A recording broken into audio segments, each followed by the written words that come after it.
रयत शिक्षण संस्थेचे संस्थापक. हा श्रीनंद. कर्मवीर भाऊराव पाटील. त्यांनाच अण्णा म्हटलं जातं. Very good. महाराष्ट्राचे पहिले मुख्यमंत्री. हा शौर्य.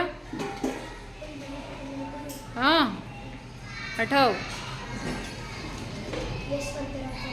हा माननीय यशवंतराव चव्हाण.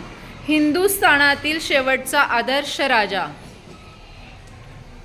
कोण सांगतय कोण सांगतय. हा लास्ट सांग दुर्वा. हा श्रीमंत महाराज सयाजीराव गायकवाड. मराठी भाषेचे पाणिनी कोणाला म्हणतात. सांग रे रुद्र. दादोबा पांडुरंग तरखडकर. Very good. इतिहासाचार्य कोण आहेत. इतिहासाचार्य. विश्वनाथ काशीनाथ राजवाडे. ज्ञानकोशकार कोणाला म्हणतात. ज्ञानकोशकार. श्रीधर व्यंकटेश केतकर. भारतीय भूदान चळवळीचे जनक. हा सार्थक. Very good.